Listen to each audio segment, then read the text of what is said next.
The following is a presentation of the High Spot Podcast.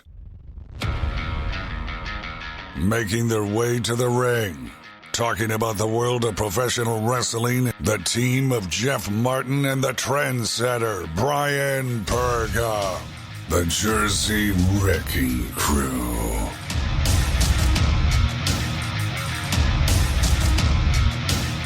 What is going on? You are listening to the HSP AEW Dynamite Recap Show. I am Jeff Martin, alongside my tag team partner, the trendsetter, Brian Berga, and we are the Jersey Wrecking Crew here on the unofficial WWE podcast. You can follow us on all our social media at High Spot Podcast, on bodyslam.net, Shining Wizards Network, and again on all podcast platforms. Follow us on the YouTube channel, High Spot Podcast, and like and subscribe, guys. Another week as we head closer to AEW All Out. The card is shaping up to be a very good one, trendsetter. But first and foremost, how are you, my friend? Close to the end of summer. It sucks. Close to the end of summer, Jeff. A lot of closure here in the High Spot Podcast as we're saying goodbye to our studios here, as we're remodeling and moving to a different facility, a little bit larger facility to bring the best that we possibly can, not only on an official W podcast, but of course for the High Spot Podcast itself and for all you members of the crew that listen to us and will soon be seeing us on a new platform per se that you guys will enjoy. Not going to give it all away, but again, yes, it's moving on towards the end of summer. Things change, the seasons change, and right now it's heating up right now with AEW, Jeff. AEW Dynamite is getting more exciting, but we'll dissect the show. But guys, if you're watching the show, my goodness, they threw a lot out of you. Now, I joked about how it's like a variety show, and you basically have like a Baskin-Robbins, 31 flavors. Yeah. If you didn't like one particular thing, it's okay, because you had plenty of things to choose from, what you liked and what you didn't like. And my goodness, the mere fact, and this is what amazes me, Jeff, about AEW, right? Within a span of 2 hours, they were able to fit in so much. Now, people could say maybe it's too much, but within that, they're able to fit that much. How can a 3-hour show for WWE or a 2-hour show for SmackDown, which we do the SmackDown review as well, don't have enough content to fill in their show?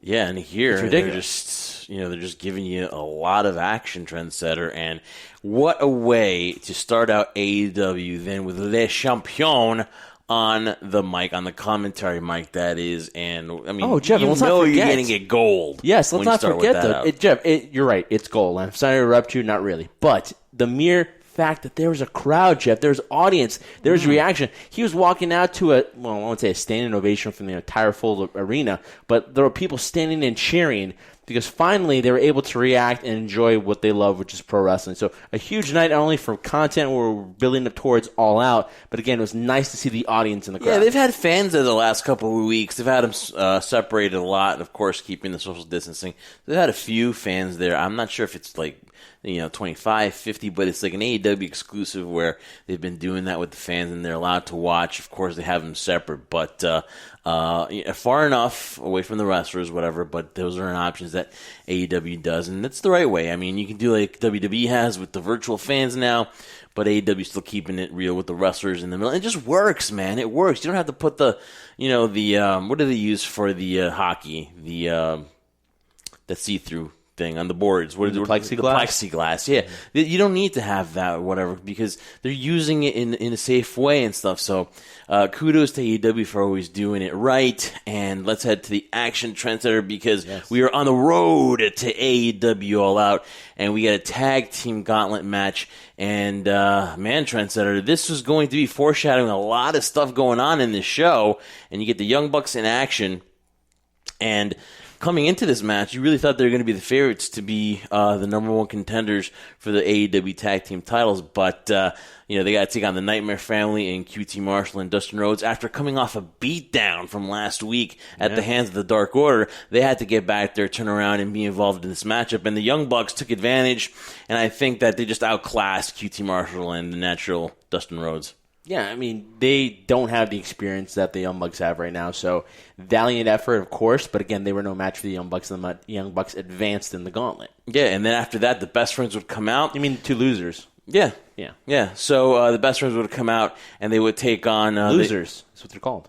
Two losers. No. Well, in your eyes. But anyway, the best friends come out. They're part of this tag team gauntlet. And here is where things kind of became like, what? I had to do a double take because Hangman Page cost his friends, the Elite, a shot to advance, a shot at the tag team titles by blatantly interfering in their match, holding Nick Jackson's leg while he tried to make the save, and the best friends got the roll up on Matt. And then all of a sudden, you're like, Hangman, what did you do? All those years of the Elite, all those years of the Too Sweet, all those years of being the Elite, the series on YouTube, just like that, in a snap of a finger, it's gone. What was Hangman Page thinking? Oh, I tell you what he was thinking. He was intoxicated. That's what he was thinking right now. He wasn't thinking at all. But, you say friends, let's now be honest, it's ex-friends as well. Because after you do something like that, you've basically, whether it's through the, the help of alcohol or whatever, he made his actions pretty clear. You could tell, look on his face. People say it was remorse. I would say it's more of a feeling of, I finally got what I needed to get done. But again, it seems like, we talked about it several weeks before, too, where I mentioned with Adam Page, it's like he walked around now, even under the influence of alcohol, that he had this chip on his shoulder. He walked around like he knew he was the man, he had it. Very different Adam Page here now in terms of, they're talking about, him dealing with certain insecurities he's been dealing with in the past in terms of, what he wanted to accomplish when he first arrived in AEW, leading all the way to this. So pretty interesting dynamic in terms of why he did it. I'm sure there's motivation. He's mentioned before on being the Elite that he wanted out. Yeah. They didn't take him seriously. So now they have no point to take him seriously right now. He made a statement, and the statement was pretty clear in my end. And before we get back to the conclusion of the Scotland match, we definitely find out towards the end of the show that he's out. He's out of the Elite, and very emotional Matt Jackson and Nick Jackson confronted him, of course, at the bar, and he was questioned by Dasha, why did he do what he did? But before he could even get it out, you had Matt Jackson there giving up his speech, saying all the insecurities, and you were all the everything we were talking about. But at the end of the day, who is the real victim? Because we're almost to the year where Hangman had his most disappointing loss to Chris Jericho. So he's got to be thinking about that. He's got to be thinking about being tag team with a guy that he's not sure that he really can get along with in Kenny Omega. Does he truly have his back? Meanwhile, he's being shown friendship offers by FTR, which we know that's going to be really a psychological tactic. But what about Hangman Page? I think, Trent, that at the end of the day, he is better off because I believe this has been a burden on his shoulders, and at the end of the day, it's going to be for the better. Well, yeah, it's going to be for the better all in terms of storyline. But again, like you mentioned before, it's so intriguing. So many twists and turns, though, because we felt Kenny's distance now from the Elite, Kenny's distance from Adam Hangman Page in terms of his commitment of having his back, like you mentioned before. Matt and Nick basically being kind of in their own world right now because they are the quintessential best tag team, quote-unquote, that AEW has. Could be theoretically argument could say in the world right now. And so, where's Adam fit in all this? For God's sake, Marty Scurll's dead in their eyes right now. And so, just the whole Elite and what it was supposed to be and what it came from when you and I watched it, the amazing videos they put out on YouTube, not the garbage they put on now because they're associated with AEW. And honestly, it is garbage. It's amazing how it's come full circle in a way that now they just are going their separate ways right now. We don't know where it's going because, again, you're focused on Kenny, what's going on with him. Now, Matt and Nick, it's just a matter of time before Kenny and Matt and Nick longer split. Adam, who knows, like you said, his allegiance to his partner in some degree because they are tag team champions, and then obviously the friendship bestowed upon him by FTR. Can you really trust them? I don't know. You could be more of a emotional tactic in that sense. So really compelling TV in terms of what's going to happen with the Elite. But as we know right now, Adam's out. I don't think he's going to cry about it because he's wanted to be out for the longest time.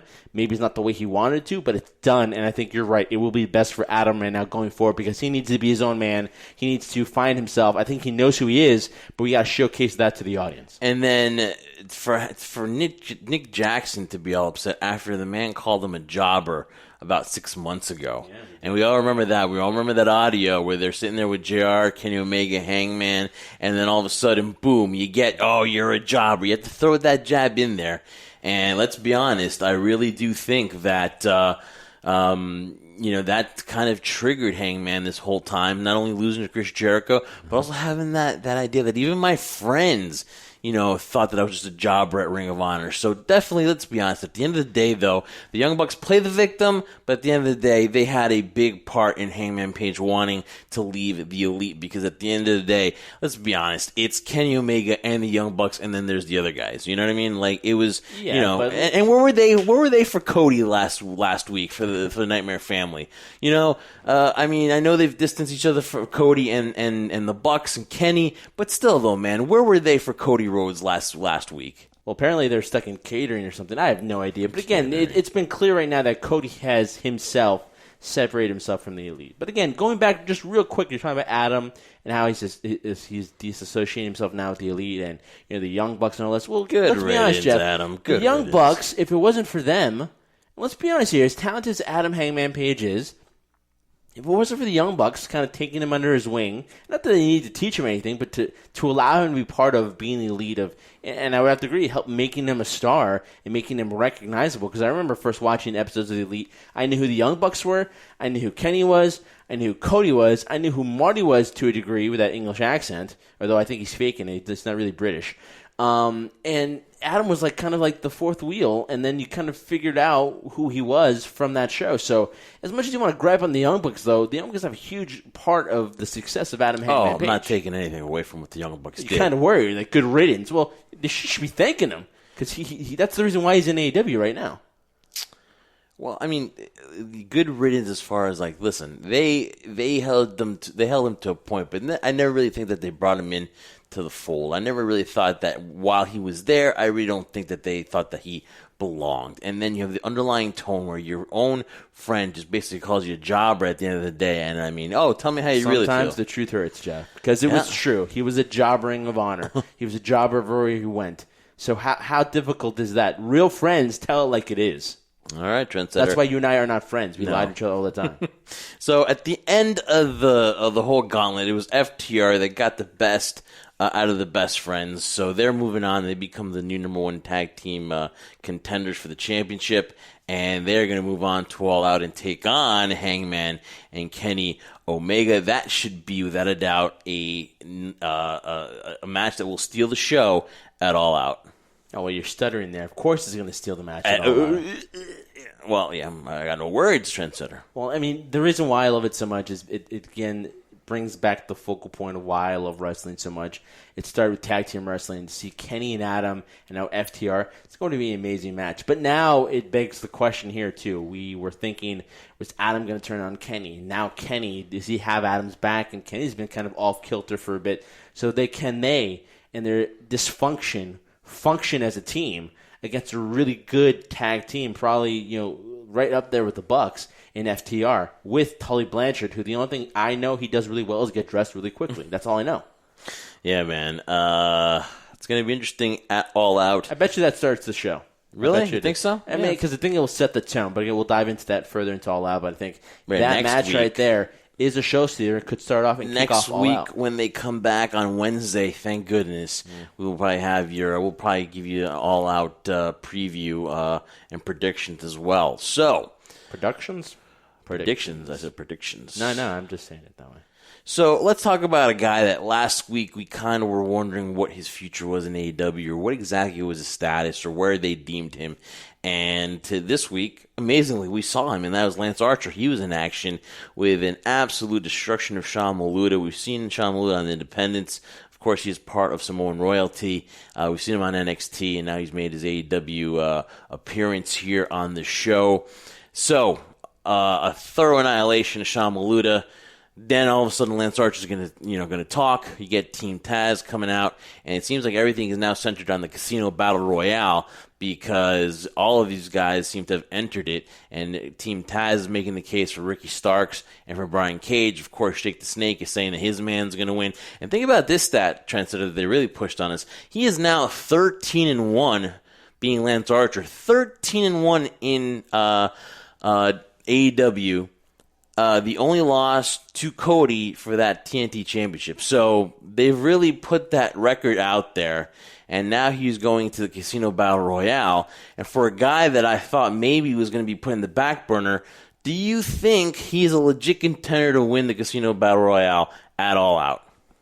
I don't know. I really honestly do not know because the way it's been centered, and listen, we've been talking about all the positive things that AEW has done right now. For a guy like Lance Archer, now I jokingly say, well, now he's Lance Hoyt because honestly, all the momentum and all the notoriety he had coming from New Japan, he did a great job of reinventing himself because he was Lance Hoyt for a while, had his run in TNA, and then kind of, at least from my perspective, kind of, was off the radar for quite a while until he came into New Japan and really made a name for himself there and got people talking about him again, which is why he signed with AEW. Now you have that coming in. You have him with Jake Roberts. Jake Roberts building up the debut of him and the annihilation of what was supposed to be Cody, and then he loses in the tournament in the finals. Granted, he makes it to the finals, dominant, but then loses a tough-fought match, meaning that Cody had more offense on Lance Archer than he did on Brody Lee. Yeah. So now with that, I understand, and people can say I'm nitpicking at this, and I probably am, and I don't mind saying it, because sometimes if you want perception to be reality, if I'm supposed to perceive that Lance Archer is going to be this next huge dominant phenomenon guy, and then he loses to a guy like Cody, and then you see Brody do the exact opposite, destroy him, annihilate him in under 3 or 4 minutes, it's like, well, what was the point of having them face each other if that wasn't going to be the case, if Lance Archer was not going to be that guy? He has a chance for retribution here too, because like you said, in the Casino Battle Royale, as I call it, he has an opportunity now to do it. Do I think he's going to do it? I don't know, man, because then you have guys like Brian Cage. I think it's going to be those two going to be the final guys. That's what it's building to be right now, but I think with Brian Cage or not, I guess they want to fix him there. So I guess the next one would possibly be Lance Archer, and if I'm trying to do the process of elimination here, because right now I think they want to keep Brian Cage away from Jon Moxley if Jon Moxley successfully defends his title against MJF. Yeah, okay, we'll have our predictions. We'll have our sleepers. We might give you maybe a top 2 guys that could win Casino Battle Royale. We'll give you our predictions next week as we get ready for All Out. And then afterwards, Trendsetter, I'm going to call him the Pest. The Pest, Darby Allin, comes in, his little tie or whatever, on a skateboard. I can tell you're a huge fan of his. And makes a beeline, just like you are for best friends, right? This is my guy right here. He comes in his skateboard, makes a beeline for Ricky Starks. They start brawling on the outside, and then you get that tease of Brian Cage and Lance Archer. And to me, that is something that I really would be interested at and seeing where they go with that. Maybe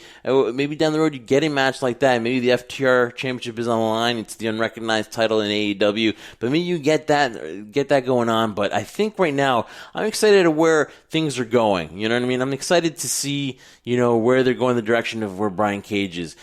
Can Lance Archer get back in the fold? A win at the Casino Battle Royale would be a great start. And then Darby Allin and Ricky Starks, that I can watch. That I can get into and buy into because they're kind of, meeting each other in the same size and stuff like that. So that I could really see. That would be a good match. You're big on size. It's not about the size, Jeff. It's about but come on. It's about the motion in the ocean, right? And what about Jake Roberts and Taz? I mean, I don't know if I noticed it too, man. Talk about, we've been told countless times by one of our other executive producers who live in Texas, basically that we talk over each other a lot, especially you interrupt me and cut me off very frequently, right? Mm-hmm. Talking about Taz and Jake cutting themselves off. Jake really going into business for himself, in my opinion, and Taz really getting pissed at Jake for doing that. So I'm like, it's ego. What could have been so cool of an interaction between Taz and Jake because they've never interacted. It was kind of just blown out of proportion because both guys wouldn't shut up and would stop talking over each other. How about I lay you out?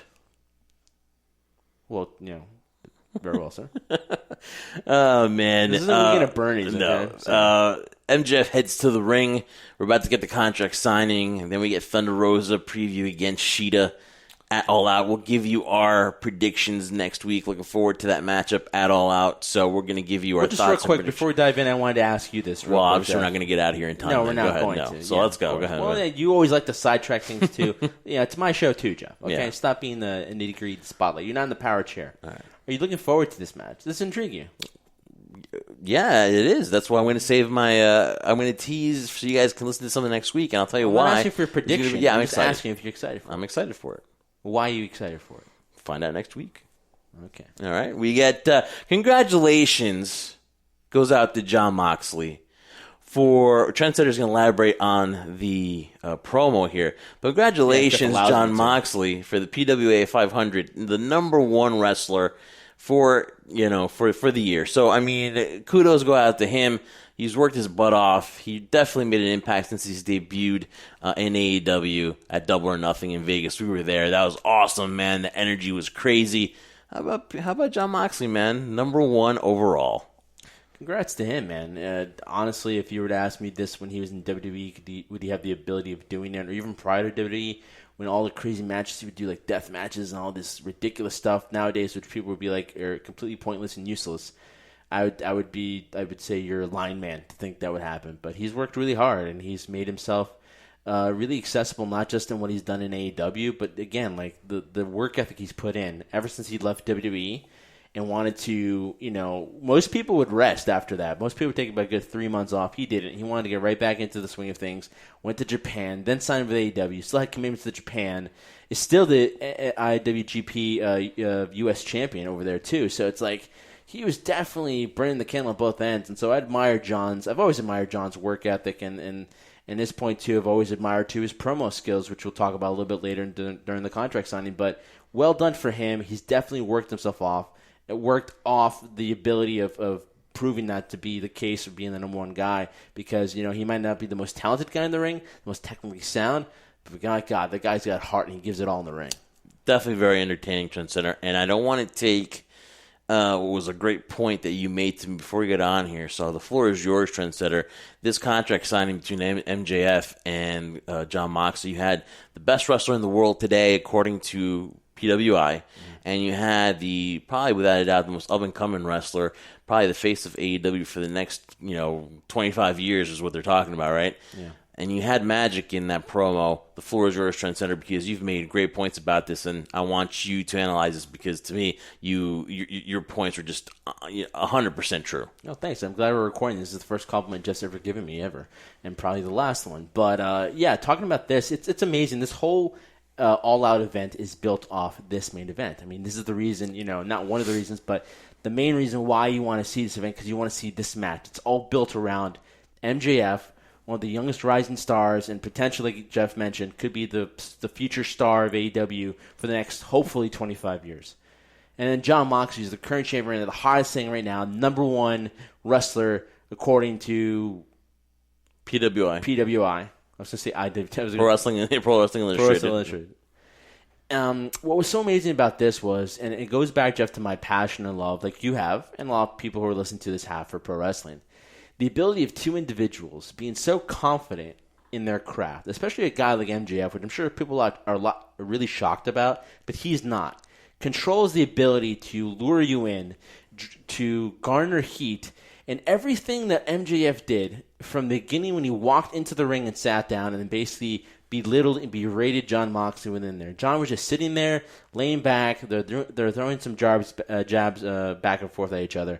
But then MJF goes on this you could say long-winded, but it made sense. Every single thing that MJF said in that long promo, attacking Jon Moxley, his character, his in-ring ability, the people he looked up to compared to the people he looked up to. He's a brawler, he's a fighter. MJF is a wrestler. It's not going to be in the outside. It's going to be in the ring, a professional wrestling ring. And he's the best out there. He's going to look at the weaknesses of Jon Moxley and attack them and not give him his strengths. All that stuff has us to the edge of our seat because not one breath was wasted. Can't say the same about myself. Plus the cherry on top being the shot at the wife. Yes, the shot at the wife, which is, the cherry on top. Everything else is whipped cream, and then boom, that cherry. Oh, wow, what a promo. How do you come back from that?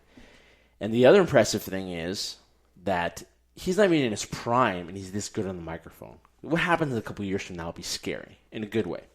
Now you have Jon Moxley, who does their reaction, and then they're practicing social distancing. So if Jon were to attack MJF, classic thing we see in wrestling, right? If you attack him, this match is over. I'm going to sue you for everything you're worth, blah, blah, blah. So Jon sits there and then cuts an amazing promo. But here's the genius of Jon Moxley.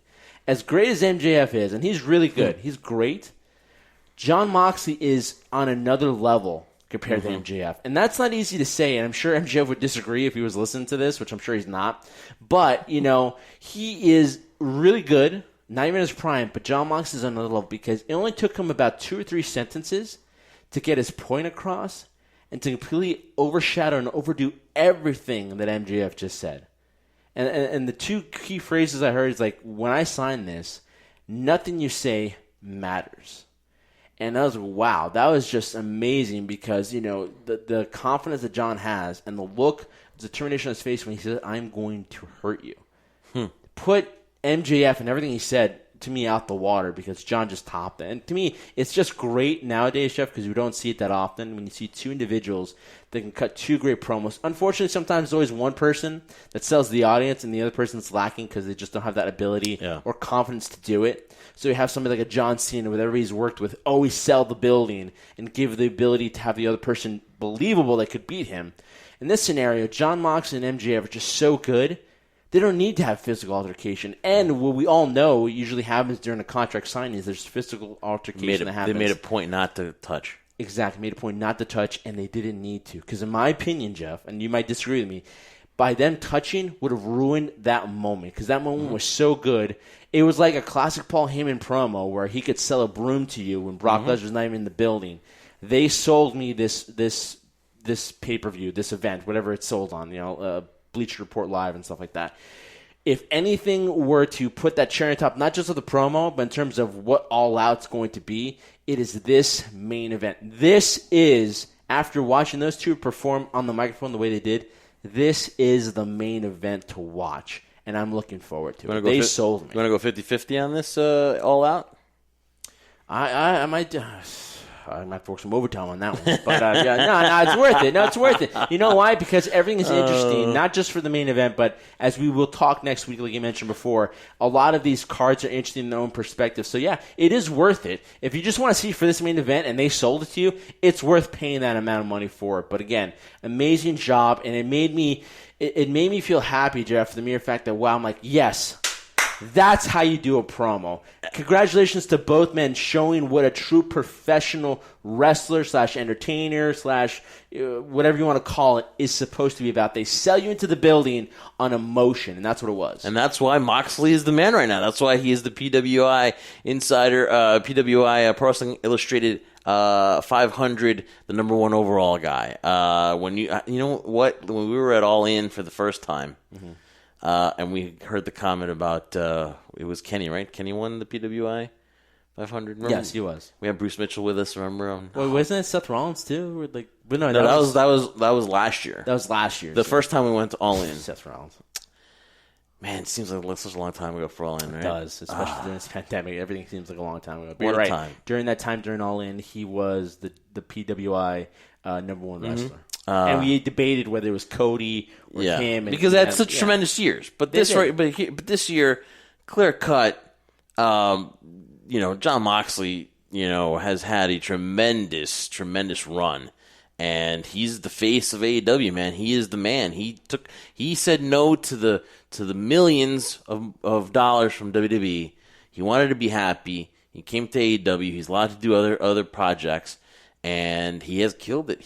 And now he is on course with MJF to produce probably one of the most entertaining matches of 2020 at All Out. And man, do I wish I was freaking in Chicago and everything was fine because I would be there and I would be loving every single minute, man. That's some Fuddruckers. Fuddruckers. I had the hairs on my arm stand up because that's how exciting I would be pumped to be there for that match, Trendsetter. Oh, yeah, and you definitely know the audience that was there listening to this promo in the building. But again, if everything was to normal, you can imagine the roar of that crowd being sucked into something like this. It would have been amazing. It would have been an amazing atmosphere. To me, All Out is the WrestleMania, in my opinion. The way it is. And if it was in Chicago, knowing how hardcore-based wrestling fans are in Chicago, it would have been electric. It would have been monumental. It would have been historic. Any other adjective you wanted to use there. But, definitely a great job by both men. And like I said, with John Moxley, just real quick, it's just a small little side note there, and we'll move on, is that it's amazing how AEW saw him and knew what potential he had, and he showcased it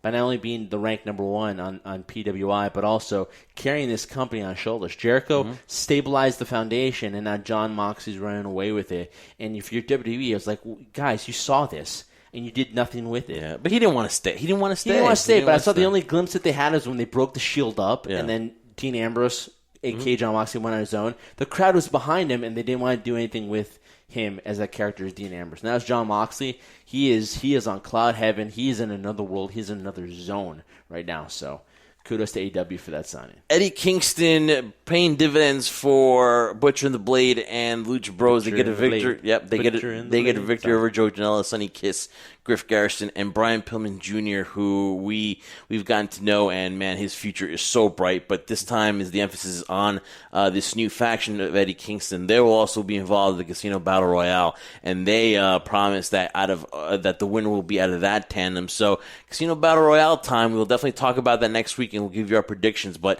that Battle Royal, those 21 guys, it is going to be a loaded card this year of the participants of who's going to be on here. It's a loaded Battle Royale. We also find out Cody will be out indefinitely. We see that attack again. You see Jericho saying that he should basically just in 2 weeks decide to just call it a career. You wonder what the future is of Cody and what he will do next, but he's really selling this injury. He's selling this injury, but I think there are other things he's trying to do outside of it. There's something in terms of, I heard rumors about, like there was a movie he was doing or things of that nature. So I think it's appropriate, not just for the fact that he's selling this injury, but I think Cody did, and we've been kissing his butt for the last couple of weeks, right, in terms of what a great job he's done with the TNT title and trying to make it legitimate and trying to give it its significance as a new title, right? And now it's in the hands of Brody Lee. Let's see what Brody Lee does with it. I think it's appropriate for Cody to take some time off because by going away, you don't become stale anymore. No. And I think Cody was in the verge of becoming a little stale just because he's always around. Now he's back. He's going to take some time off, heal. I mean, I'm sure it's difficult juggling being a wrestler and being an executive producer. So now he can just stick to that job. And when he does come back, which I think he will, it'll address either the fact that he might retire and they'll play that storyline angle, or he'll want to exact revenge on a guy like Brody Lee if he's still a champion at that time. So I think it's great for him to take some time off. And I think it takes the spotlight from him and brings the spotlight back to what should be the TNT Championship. And as far as the TNT Championship was definitely highlighted because Brody Lee came out here and basically the Dark Order was, what a difference a couple of weeks makes, right? We're talking about the Dark Order, how they need a new coat of paint, and all of a sudden, boom, Brody Lee's the champion, and now Dark Order is legitimate, man. And they introduce Anna Jay. Yeah, they introduce Anna Jay as the queen now, and Anna basically, Jay, man. Exactly. Ooh, yeah. We might have to have a Anna Jay appreciation segment here on the AEW recap show. But Anna Jay is a new member. She'd later on add Taya Conti to the mix too. She joins her as part of the Dark Order. She accepts the contract. So Dark Order right now is building itself now to be legit trendsetter. What a difference a couple of shows make, because again, we were poo-pooing this for the longest time, and now they're legit. Brody Lee is legit. Jeff. Yeah, we weren't. Brody Lee is legit. Brody Lee is legit. He's legit. Legit. Wow. He's legit. Exactly. I don't. Can't edit that one, folks. I wouldn't say that I'm 100% on the Brody Lee bandwagon. I think all momentum is going towards there in terms of, whatever opportunities he thought he wasn't getting in WWE, he has now. So you can definitely tell a lot that's coming out from the character. But I don't know, because to me, I'm honest with you, man. What I've seen out of Brody Lee has been stuff I've seen in WWE, and it's been to me. I got to be honest. It's been to me. And the mere fact that they went the direction they did, okay, from a business standpoint, that's what they wanted to do. I don't necessarily agree with it because, again, back to the beginning of the show, if I was going to do it for anybody, I was going to go with Lance Archer in that position. But Brody Lee is very good on the microphone. He can sell his points. He does a very good job. Lance is not really that kind of person right now because he has a talking mouthpiece for him, which is Jake, which isn't necessarily a bad thing. We've had other people who've been really successful and had mouthpieces for them as well. But, I'll see it through. But I wouldn't say I'm in agreement with it. I am not on board with the Brody Lee bandwagon right now because, to me, with a guy like Brody Lee and you're the champion, the difference between Cody and Brody is, and that rhymes, is the mere fact that Brody Lee is going to be a monster run through everybody. Brody Lee is going to be a monster run through everybody. Cody was going to be that person that was going to take everything you had and make you look better than what you were. And that's going to be the difference in this. So it's going to be I feel it's going to be a very dominant reign for Brody Lee. Okay, so now, Trendsetter, if you have more than 2 sentences for this, I'll cut you off, and when we edit this, I'll say don't give this more than 2 sentences. What a train wreck of a match was Big Swole versus Penelope Ford, Rabbi. Highlight of it was Jericho's commentary. Kip Sabian. Yes, it was the highlight. Yes. The only other thing that I got from this match, besides knowing that's going to be Big Swole and Britt Baker at All Out, probably, which JR implied because he said that September 5th we're going to get this match, right? Mm-hmm. Yeah, he already said it. Yeah. So, okay, the only other thing that I got is that Big Swole kind of looks like the girlfriend in that movie Creed. Doesn't she kind of look like that? No? Yeah, no, a little bit? I guess you could say, yeah. No, a little bit. There's some resemblance there. I mean, if that's what you got. But what a train wreck, if that's dude. what you got of it, sad. Kenny Omega, whoever's running the women's division, you guys have to get on this right now. Because if you're building up Sheeta and Thunder Rosa. I was going to say Rosa. I forgot her first. Thunder. Lightning. Boom. Well, there's other names for her. Yeah, but exactly. Which we won't dive into right now. Maybe later. But, if you're building that matchup, and this is what you have as a women's division right now, you have to clean this up. It seems like everybody's a half step late. Everybody's a half, doesn't know where they're supposed to be. Come on, guys. You're professionals. You've done this before. Or you think you have. Rebel. Oh, my God. And how hot does she look? Who is it? Rebel? Rabbi. Oh, she's beautiful. She's gorgeous. Not only is she's stunning, Jeff, and that's what she is, and breathtaking when I've seen her in person, but such a nice person too. So I'm happy she's had this opportunity to work with AEW. I'd like to see her more in ring capacity rather than just being a stooge. But hey, you work with what you have right now. She's doing a really good job with Britt Baker. But that women's division, they got to clean it up, man. They have to.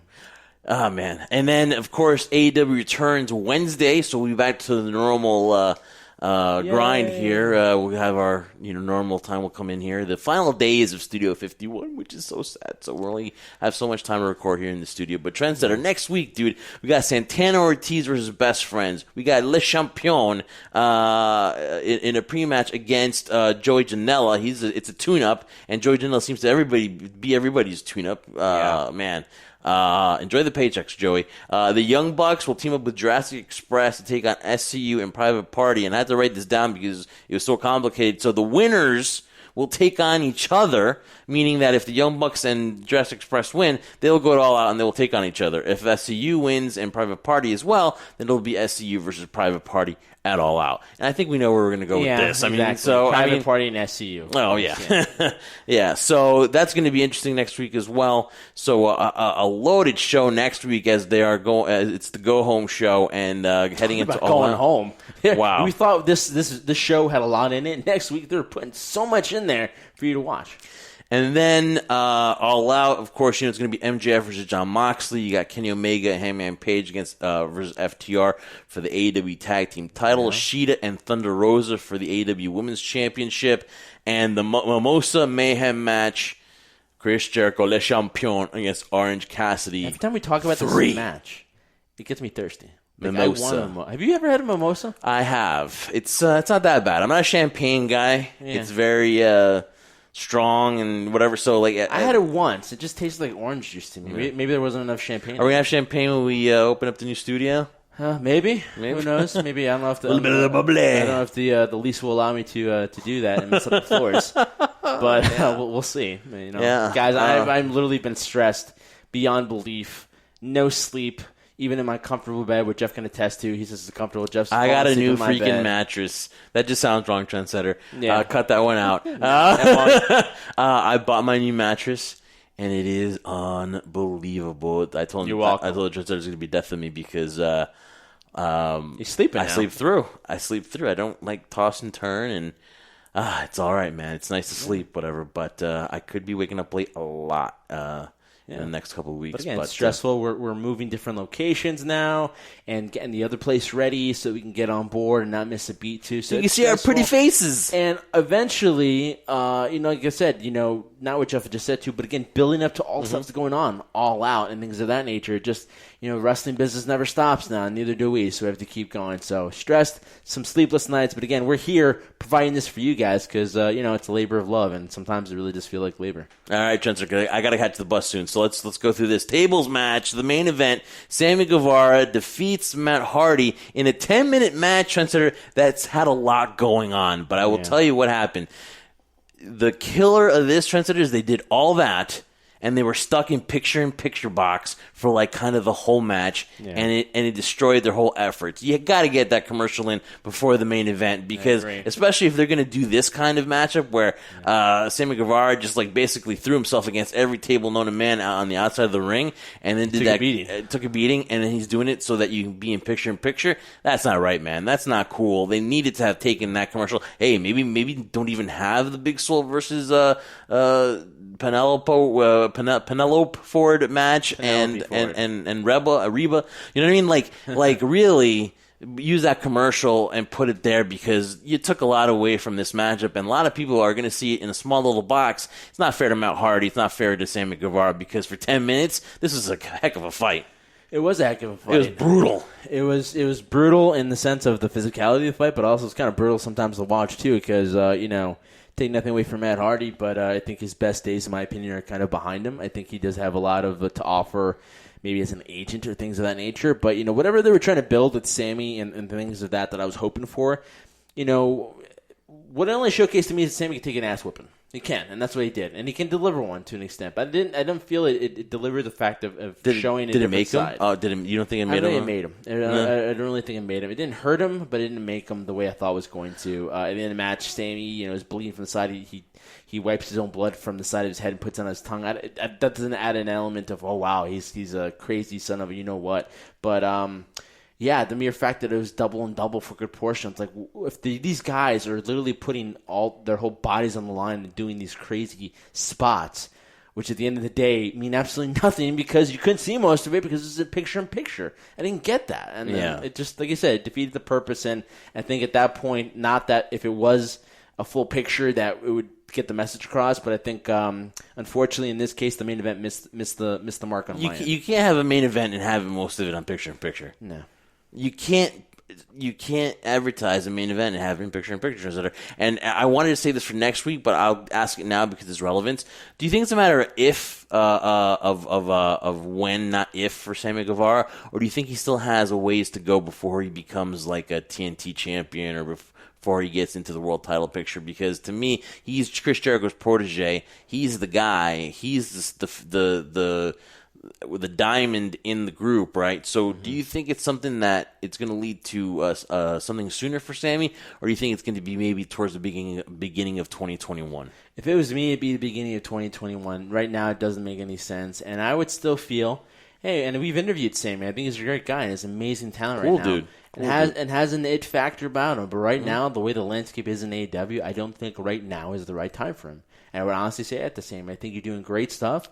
Keep doing it. But right now, I just don't think it's the right time. And but I'm sure from a company standpoint, I'm sure AEW will jump on that, do exactly the opposite of what I say, because that's what they do. They listen to the show, do the opposite of what I recommend, and they'll probably start pushing it a little bit closer for him, too. I definitely see him as a TNT champion. But again, now that Brody Lee's the champion, you kind of don't want to go that route. So maybe a possible tag team champion might be in the route of him. I don't think they'll bring out a third individual title. Him and maybe Jack Hagar could be that kind of tag team that would, Or him and Jericho. I mean, if Jericho doesn't find himself in the title picture, a tag team title partnership with Sammy Guevara, I mean, he said it during the broadcast. That's my tag team partner. Who knows? Maybe the Sexy Beast or the Sexy, what do they call themselves? The Sexy Gods? Or The Sexy Gods, whatever. Sex Gods. Might be in the tag team division and give himself an opportunity there. Orange Cassidy attacks the Champion to close out the show. Now, I thought maybe this could have waited till next week to get a little bit more of get more juice, but I guess they wanted Cassidy to get freshly squeezed juice. But do you think that this also kind of took away from the main event because it all drew to Cassidy and Jericho at the end of the night? So obviously Jericho did what we did last week with the champagne all over Orange Cassidy. This week, Retribution in AEW. And so, I mean, it really didn't bother me, but you kind of maybe save this for next week. But I guess Jericho's on commentary. They want to take advantage of that. But, hey, man, they are guns a-blazing for All Out, and I'm excited, man. Obviously, this is probably Jericho's idea of having a Mimosa Mayhem match, and it's going to be funny and awesome to see how it comes out. You know what I mean? So, I mean, I'm looking forward to it. But, again, this is another thing that took away from the main event. It did take away from the main event, but at the end of the day, that's the way they wanted to end the show. And you always have to ask yourself the question, Jeff, not just in what we're watching in terms of shows we're breaking down, whether it be SmackDown or AEW or whatever it is we're doing, whatever it is you guys, the crew, are watching, you always have to ask yourself this one question. Is the juice worth the squeeze? And in this case, with Orange Cassidy, that was the case for Jericho. They wanted to end it on that note. And again, building up for the go-home show next week, which how they're going to fit that in 2 hours, I have no idea. But again, I'm looking forward to seeing what happens because, again, if you've centered your main event, you know that's the top billing right there, and everything else is interesting to see how it works itself out. So definitely looking forward to next week. Yeah, Trendsetter, so are we. We will analyze the go-home show for AEW Dynamite here on the unofficial WWE podcast. We will give you some predictions. We'll preview all out for you guys. Predictions. Pain. Oh, sorry, they're asking me. You're watching too much Rocky again, Trendsetter. How could you not? That's a classic, Jeff. When it's on, doesn't matter if it's Rocky 1, 2, 3, or 4, and you told me your favorite one's 2, right? Mm-hmm. You got to watch the whole thing. Yeah. We're watching, we're working in the studio, guys, late 2 days ago, and they had Creed on. It's 12:30 in the morning. And that's when I was like, "Oh, Big Swole is on." And Jeff's watching Creed while I'm trying to go to sleep. Yeah, so we're going to have all that for you guys next week. So stay on board here with the Jersey Wrecking Crew. You can follow us on all our social media at iSpot Podcast. We are on bodyslam.net. We are on the Shining Wizards Network. You can catch us all as well on the YouTube. Subscribe to iSpot Podcast. Hit the like, subscribe, and tune in. We got some amazing interviews coming up. Trendsetter will definitely be on that, and you will see some nice visuals.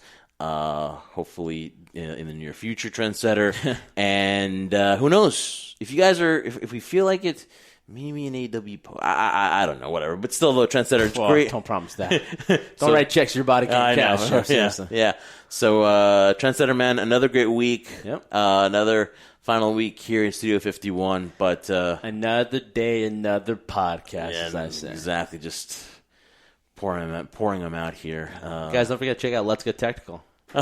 Let's Get Technical with Bonzi and Sheet. Exactly. Check it on their YouTube channel as well. Yep. Great stuff there. Yeah.